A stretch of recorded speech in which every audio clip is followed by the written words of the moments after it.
salaadu waa waajib jamaaca inaad ku gudataa baana fiican oo jamaacaadka xaadirto inaad dadka baryinna waa waajib oo aad xoogsato ummaddu inay faa'id soo saarto dheeraad inay soo saartaana waa wax loo baahan yahay haddii aynu idhaahno ummadoo dhammi ha wardido wardiga ha qaadato ha wardido haye inta ugu yaree lagu noolaan karo un markaad soo qabato fadhiiso oo dadku marka ayuu cilmiga yaan dhakhtar la baran oo yaan falag la baran oo yaan xisaab la baran oo yaan handasa la baran oo yaan chemistry la baran oo yaan physics la baran waxaasoo dhami waa adduunka faanigaa bay ku tacalluqaan haye natiijadu maxay noqonaysaa waxaa soo baxaysa ummad dhammaanteed foqora ah dhammaanteed jaahilka aan nolosha adduun say u maamusho dhammaanteed bugta oo wax daweeye aan loo haynin yacni waa dadka ku dul nool parasites baa soo baxaya dad bashariyada kale ku dul nool waxa loo baahan yahay wuxuu weeyaan waaciddu lahum ma istatactum min quwatin wa min ribaati alkhayl turhibuuna bihi caduwa allahi wa caduwakum baa layidhi wakayfa tucud haddaad jahl iyo baqa idin wada hayo kayfa tucud haddaad jahl iyo faqri uu ku wada hayo saasha isweydiinta le waxa weeyaan marka nooca haddii loo noolaado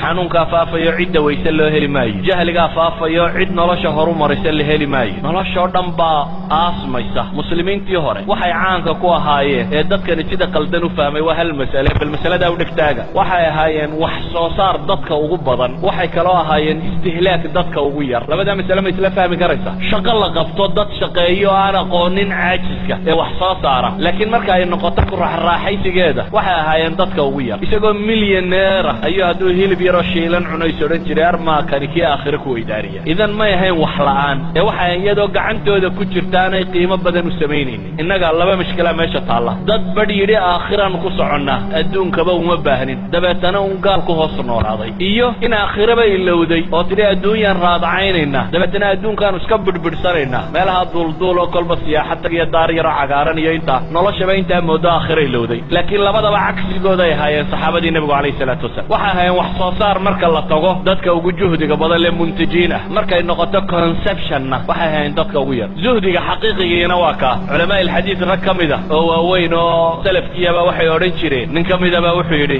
ardadiisi isagoo la dardaarmaya waryaadheen anigu walaalahay baan ku kor noolo wax la cunaa buu yidhi idinka waxaan idinkula talinaya inay xoogsataan buu leeyay intaa yartiina xoola dhaqda waa nin muxadisiinta waaweyn ee la yaqaano ka mid ah muxadisiintu waxay caayi jireen ninka dawladda lacag ka qaata amase xadiidka ku xoogsada muxadisiinta qaar baa jiray aan lacag ba haysanin deetana waxay odhan jireen idiin sheegi mayna xadiidka idinka waxna siiya mooyaane marka lacag la siiyo ayayna xadiidka sheegi jireen marka ahlulxadiidku markay ka warramayaan raggay maagaan bay ku jiraan oo yidhahdaan xadiidkoodii bay ku xoogsadeen idan waxay nici jireen xataa inay diintu wadiifo ka noqoto walaa professor baan ahay walaa ustaad baan ahay walaa waxa kan baan ahay malihi ma banaana laakiin waxa aan tilmaamaya iyaga aragtidooda waxay ahayd inuu wixiisana xoogsado cidina aanay u manno sheegan markaa laa dawlad walaa shicib walaa qofna aanu u manno sheegan isagoo gacantiisa wixiisa ku haysta inuu isagu wax sheego haddana isagu inuu dadka u manno sheegto oo cilmigiisa uu aakhiro iyo ajar ku helo mu'minka xaqa ahi markaa waxa weeyaan waa adduunka ka intaajkiisa iyo wax soo saarkiisa uu ugu sarreeyo istihlaagiisa iyo qooqiisuna uu ugu yar yahay oo haddaa see la odhanaya xoolaha badana la shaqaynaya islaamkiisa iyo diintiisa iyo dadnimadiisa ku horumarinaya masaajidaynu maanta raadacaynayna waxaynoo dhisaynu lahanay waayo waxaynu soo saarrayba waynu cun ama muntajiin baynan ahayn ama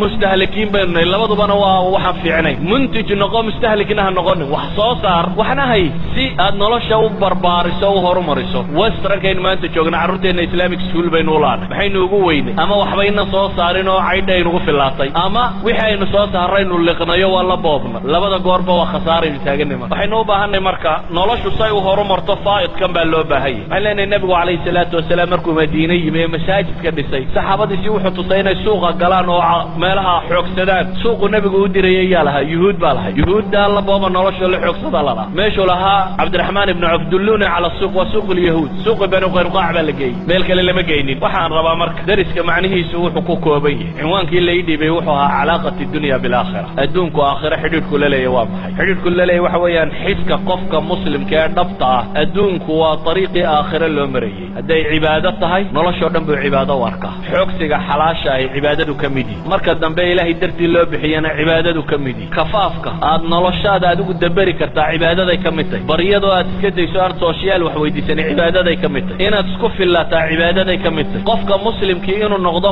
moodhal lagu daydo cibaadaday ka mid tahay qudwa xasana inaad noqotaa cibaadaday ka mid tahay in marka tusaale lasoo qaadanayo aad adigu noqoto qofka moodhalka xumaha loo qaatee caydha ku nooli diinyariday ka mid tahay bal dadkii aan rabay inaynu moodhal u noqonno hadday iyagii adiga ku yasaan waa diin yari haddaynu inagu noqonno dadkaba dadka diinta ka hor taagan idan waxaan rabaa inaynu u fahmno waxa weeyaan adduunka ha jeclaanin gacantaada ha galo laakiin yuu qalbigaaga geli adduunkuna ha noqdo dariiqa aakhire lagu gaadho wallahu aclamu billahi tawfiiq wasalaamu calaykum